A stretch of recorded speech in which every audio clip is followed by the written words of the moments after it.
ఒక నియంతలాగా, ఒక రాజుల కాలంలో రాజులాగా తనను తాను ఊహించుకొని నియంతలా వ్యవహరించినటువంటి దుర్మార్గమైనటువంటి పరిపాలనని వెన్నుపోటు దినం అని చెప్పి చెప్తున్నటువంటి జగన్మోహన్ రెడ్డి గారు అసలైన వెన్నుపోటుదారుడు అనడానికి అనేక ఉదాహరణలు ఉన్నాయి.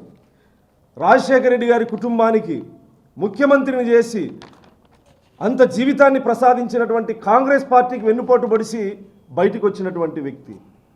వైఎస్ఆర్ కాంగ్రెస్ పార్టీ అనే పార్టీకి శివకుమార్ అనే వ్యక్తి పార్టీని స్థాపించుకుంటే అతన్ని నమ్మించి జనరల్ సెక్రటరీని చేస్తానని చెప్పి నమ్మించి పార్టీని తను కైవసం చేసుకున్న తర్వాత అతన్ని తరిమేసి వెన్నుపోటు పొడిచినటువంటి వ్యక్తి.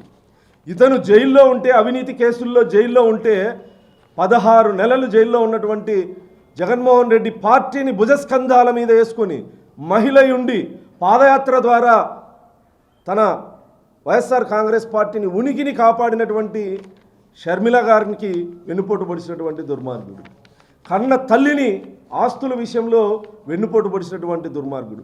అసలైన వెన్నుపోటుదారుడు జగన్మోహన్ రెడ్డి. ఇతను ఈరోజు కూటమి ప్రభుత్వం అధికారంలోకి వచ్చి సంవత్సర కాలం పూర్తవుతున్నటువంటి సందర్భంలో నిజంగా ప్రజలకు సంబంధించినటువంటి వ్యవహారాల మీద ఉద్యమించాల్సినటువంటి ప్రత్యర్థి పార్టీ నాయకుడు కేవలం వ్యక్తిత్వ హననం చేసే విధంగా, చంద్రబాబు నాయుడు గారిని అగౌరవపరిచే విధంగా, ఇతర రాష్ట్రాల్లో ముఖ్యమంత్రి గారి గౌరవానికి భంగం కలిగించే విధంగా ఇతను ముందే సైకో, ఇది 100% వాస్తవం. అతని సైకో మనస్తత్వాన్ని బయట పెట్టే విధంగా వెన్నుపోటు దినం అని చెప్పి ఈరోజు సిగ్గు లేకుండా, అతనికంటే జగన్మోహన్ రెడ్డి గారికి బుద్ధి ఉందో లేదో నాకైతే తెలియదు, ఇంకిత జ్ఞానం అనేది ఉందో లేదో నాకైతే తెలియదు.